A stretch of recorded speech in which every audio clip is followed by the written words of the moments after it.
भयणीनो, आयचीं वाचपां जेरेमियास प्रवाद्याचें तशेंच शुभ वर्तमानूय राष्ट्रांचेर आड एक मागणें कशें. हाचें पयलें वाचप बो करून राष्ट्रांचेर आड मागणें. राष्ट्रां म्हणल्यार पोरजां आनी पोरजेचे फुडारी आसात ते.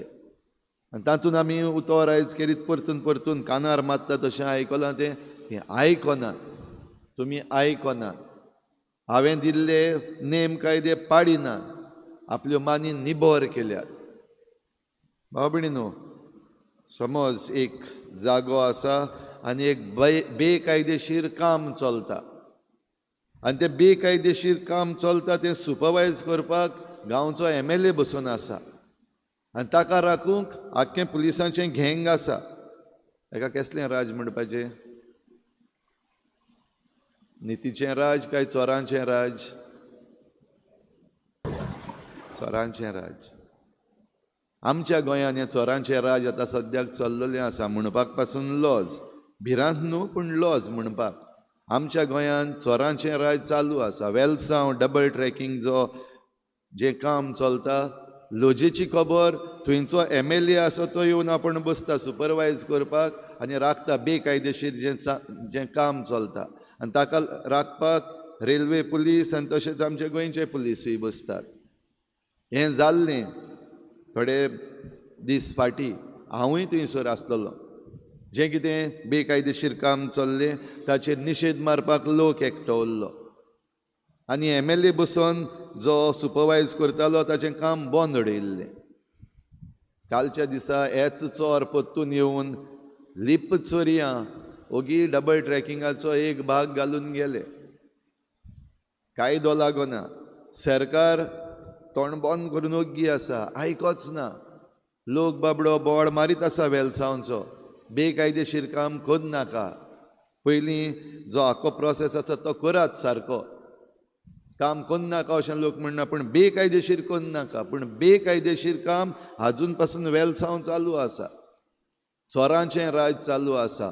आतां MLAक चोर म्हणपाचो काय चीफ मिनिस्टराक आनी होम मिनिस्टराक चोर म्हणपाचो काय पुलिसांक चोर म्हणपाचो काय RVNL रेल विकास निगम लिमिटेड जे हे लिपचोरयां आनी चोरपणान काम करतात तांकां चोर म्हणपाचें.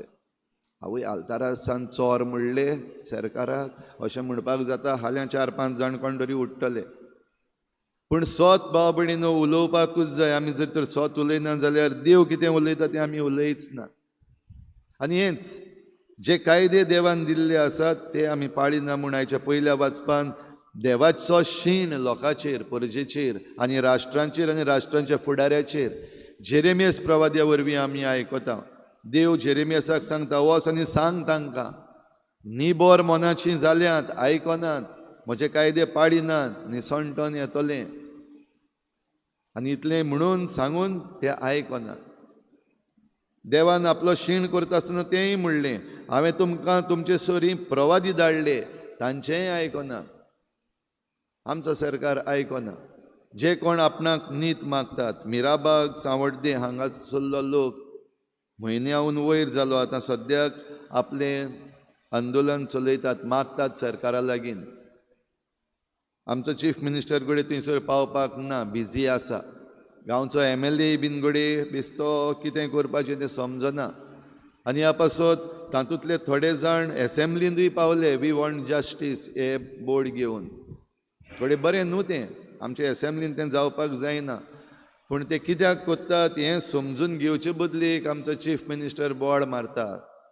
एरेस्ट कर तांकां, एरेस्ट कर, टेररिस्ट. जे भाशेन हे प्रवादी धाडलेले तांकां असलीं उतरां म्हणलेलीं, तांकां फातरायल्ले, तांकां मारले. आयज आमचो सरकार हें करता आपले परजेक. मिराबाग हांगासरल्या लोकांक टेररिस्ट म्हणून, मिराबाग हांगासरल्या लोकांक एरेस्ट कर म्हणून तांचेर केसी करून, बेकायदेशीर कामां करून. हे फकत 2 एग्जाम्पल आमच्या मुखार. आख्ख्या गोंयभर असले एग्जाम्पल जायते आसात. राज आमचें गोंयचें जालां चोरांचें राज. जाल्यार असल्या वेळार तांकां सांग म्हूण देव सांगता. म्हजें तुमी आयकूंक ना, म्हजें तुमी आयकनात. निबोर मानीचे जाल्यात, तुमच्यो मानी तुमी ताण केल्यात. हें उतर आयज आमी पयल्या वाचपान आयकलां. आनी जाबाब स्तोत्रान हें देवाचें उतर आमी परतून उगडास केलां. तुमचीं काळजां दारूण करी नाकात. आनी हे भाशेन दारूण करीत जाल्यार हें सगळें निसणटोन जेवपाचें आसा तें सोसूंक जावचें ना. आतां सद्याक आमकां दिसती पडटा आमचेर निसणटोन आयिल्लें आसा तें. इराण, इज्रायल, USA ह्या 3 देशां मदें घडी ही लढाई. पूण भोंवतणी आसलेल्यांक सगल्यांक कशे भाशेन त्रास जातात ते आमी पळयलां. आमी झुजान नाच, पूण 60 रुपया सुबेज जाला सिलिंडर गॅसीचो आमी रडपाक लागलेलीं आसात. हे तो सिर्फ शुरवात हे अशें कोणें म्हणलें. आतां जावपाचें आसा हें निसणटोन म्हणटात तें निसणटोन म्हणटात तें आनीक येवपाचें आसा. कित्याक पर्जा तशेंच राजा आनी राणी म्हणल्यार हे सरकार आसात ते निबर मानेचे जाल्ले आसात. ते वॉर झोनान कितें जाता तातूंत भितर वयचें न्हू. पूण जरी तर फॉलो करीत जाल्यार तुमी हो न्यूज कितें जाता तें आमी कांयच करीत नासतना आमचेर आनिकूय जायतें येवपाचें आसा. आमचे लोक जे थंयसर काम करतात तांचे विशीं आमी तांचे पासून फकत मागता हांगासर रावन मागणें करीत रावपाक जाय. आमी बंद करपाक जायना. देवाचे काकलूत मागत रावपाक जाय. पूण हें सगळें जाता ताचें मूळ हे जे आमचे विचून काडलेले वडील आसात ते निबर मनाचे जाल्ले आसात. आयकनात, देवाचें आयकनात, देवाच्या कायद्यांक कॅर करनात.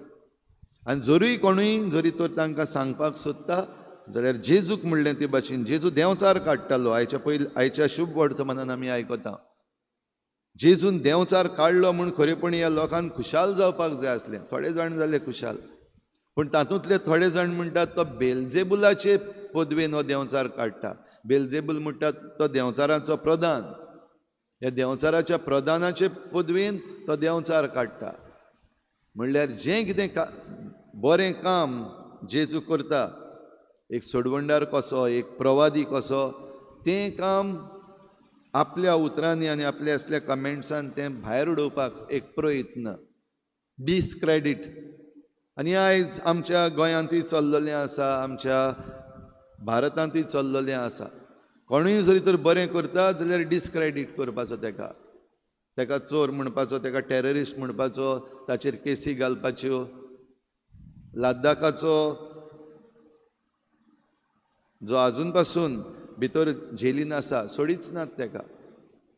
बरें करतात ते जेलीन आसात, चोरतात ते भायर आसात, आनी भायर आसात तेन्ना पुलीस प्रोटेक्शनूय तांकां आसा. चोरांचें राज जाल्लें आसा.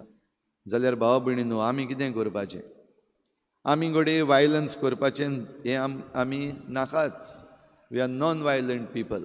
पूण मागण्या वरवीं आमी थीर रावून आमी ह्या वायटाचेर झुजोंकूच जाय. आमकां जरी तर कोणाकूच पडलेलें ना कितें जाता तें, चोया कितें जाता तें, जाल्यार मारेकार दीस आमचे मुखार आसात. फकत थोडेंशें सुरू जाता थिंगाच आमकां कळलां कितें जालां तें. एक सिलिंडराचो 60 रुपया वाडल्या देखून. आनिकूय असलें आतां जावपाचें आसा. आमचीं मोटरां आतां भितर दवरपाचो टायम येतलो. थोडे जाण लागले आपली मोटराच्यो टँकी फूल करपाक. थोडे जाण कारबे घेवन तातूंत पेट्रोल डिझल भरून दवरपाक लागलेले आसात. कितलो तें जाल्यार हे वायट दीस येना जावपाक एक वस्त म्हणल्यार देवा लागीं काकलूत मागपाची गरज आसा. देवाशी परतून येवपाची गरज आसा. उद्गारान आमी हें म्हणलां, जोएल प्रवाद्याचीं उतरां परतून उगडास केला. आतां तरी सगल्या काळजान तावन म्हजेशी परतून येयात. Come back to me. हो ताळो आयकूंक आयला. हो सगल्यांनी करूंकूच जाय. हे मागण्यांत आमी दवरूंक जाय. आनी कम बॅक टू मी, म्हजेशी परतून येयात म्हणटा तेन्ना आमचे ल्हान ल्हान सॅक्रिफीस दिसाचे, आमची ल्हान ल्हान मागणी, आमच्यो ल्हान ल्हान बऱ्यो करण्यो एकदम गरजेच्यो. आनी सगल्या वेळार देवा लागीं मागूं. जे भाशेन आमच्या पाप साहेबान आमकां मागलां, तेर्स तुमचो ह्या दिसांनी हे शांती पासत भेटयात. हे दीस केरीत भाशेन आमी शांती पासत मागता सद्दां मिसाचे भेटेचे पयलीं. हे मिसाचे भेटेन आमी मागता शांती पासत.